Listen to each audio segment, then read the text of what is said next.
Hey guys, welcome back to Fantasy Tip. Julian here for another waiver wire episode.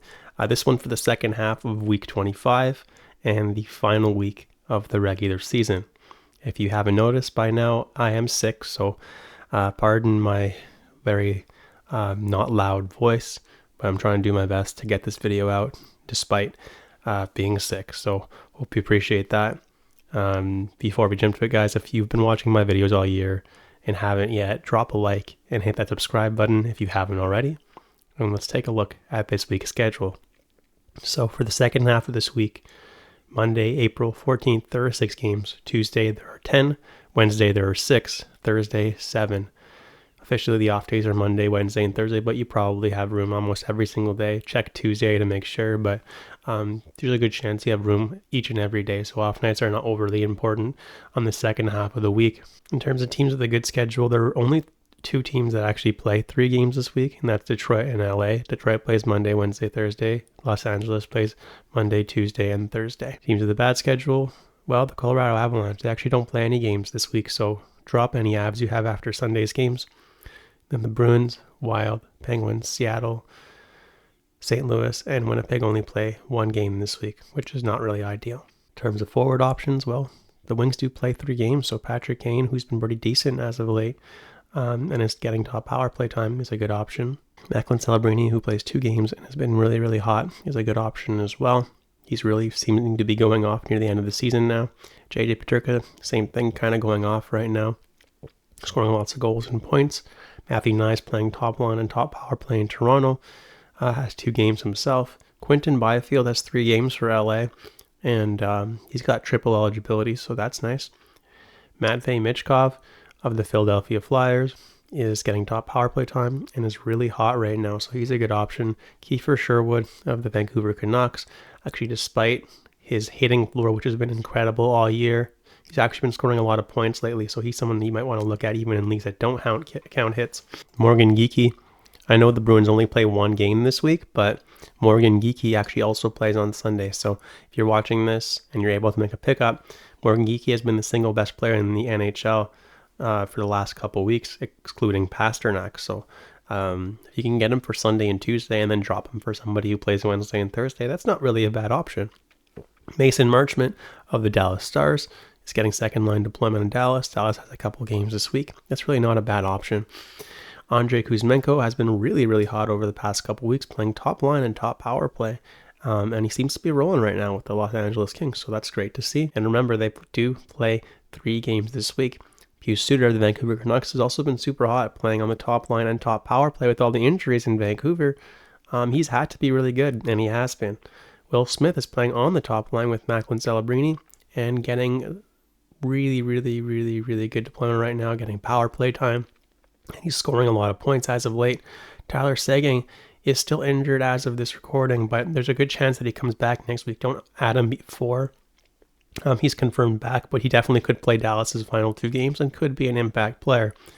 Alex Laferriere plays 3 games on the second line in LA. It's not a bad option, and he's seemingly scoring points again now. Marco Kasper is actually insanely hot right now on the second line in Detroit. He just scored 2 goals last night, the day that I'm recording this, so that's really, really good. Cutter Gauthier of the Anaheim Ducks is playing on the second line there, and as of late is actually pretty hot, scoring some goals. Gallagher has been scoring lots of points over the past couple weeks. We're kind of getting glimpses of the Gallagher of old, which is awesome to see as a Habs fan. Ivan Demidov should play Monday and the Habs' last game as well. So 2 games of Ivan Demidov. We don't know exactly what to expect, but he is really, really, really talented. So definitely could be an impact player there. JT Compher of the Detroit Red Wings, you can get 3 games from him. He's their third line center right now. And he's actually been not too bad as of late. And then finally, Tyson Foerster and Ryan Poehling are 2 guys on the Flyers who are really, really hot right now. Foerster's only 3% rostered, and Poehling's only 1% rostered, and Poehling's been arguably one of the hottest players in the NHL over the past few weeks. Jumping into defensemen, and first off, we got 2 defensemen who are actually currently listed as day-to-day. Now, Shane Gostisbehere is the top power play guy in Carolina, and Carolina does have a couple games, so if he's healthy and ready to go, he's a pretty good option. He's been pretty hot as of late. Drew Doughty, same thing. He's a top power play guy in LA. And if he's good to go, he's going to get 3 games on the top power play, which is honestly really, really, really good. Just make sure he's actually healthy because they could end up resting this guy down the stretch. Luke Hughes has been insanely hot as well for the New Jersey Devils. He's somebody who's playing top power play over there and scoring lots of points. Braden McNabb of the Vegas Golden Knights is more of a floor guy. He's not expected to score a lot of points, but the hits and the blocks are there. Some shots just to give you a decent floor. Luke Schen's somebody that I like, but mostly for the safe floor that he provides for hits. So if you're in a categories league and you really need hits, you can definitely add Luke Schenn. He does only play 1 game, so be mindful of that. But he does also play on Sunday, so you can add him for that one as well, and then get 2 games out of it. Caden Gooley's floor has been incredible. Lots of peripherals. Somebody that you really want on your team. He's been a great pairing with Lane Hudson. Liam Bichelle of the Dallas Stars, lots of hits for a safe floor there. Ryan Pulock, same kind of thing. Pretty safe floor with him. The Islanders kind of suck, so his plus minus hasn't been great, but the rest of his peripherals have been good. Zane Parik of the Calgary Flames. As of right now, he's actually not playing. He's a healthy scratch, so it would actually take Calgary being eliminated this week to probably get him into the lineup. So if by next week, Calgary is eliminated from playoff contention, or Zane Parik is confirmed into the lineup, he could actually end up getting top power play time there. And if he is in the lineup, he definitely is worth a shot in the dark if you're in a super deep league desperate for some offense. And finally, Jeff Petrie. His floor isn't that amazing, but it's not that bad either. And over 3 games, if you're just trying to get yourself a really, really safe floor, and you've already got a pretty decent lead, and you just want that floor, Petrie's not an awful option. In terms of goalies, I listed only players that could get 2 starts this week. So yeah, there's a couple guys a little bit higher roster than I normally would add, but they're guys who probably get 2 starts. First of all, Dustin Wolf probably gets both starts for the Flames. Montembeault probably gets both starts for Montreal, unless they're securely in a playoff spot, in which case they could end up giving one to Dobesh, but you gotta just hope and pray that Montembeault gets them both. Cam Talbot gets 2 out of 3 starts for Detroit. In all likelihood, he's been pretty good. Karel Vejmelka, even though Utah is they have a back-to-back set, Vejmelka's actually been playing back-to-back sets. And yeah, I know they're not fighting for a playoff spot anymore, but it's not like Vejmelka's not going to have time to rest afterwards. They're not in the playoffs, so Vejmelka has all offseason to like rest, so it's possible that he just gets both starts. Charlie Lindgren, assuming that Logan Thompson doesn't come back for one last game, he should get both starts for Washington. Lucas Distal. The Anaheim Ducks also only have a back-to-back set.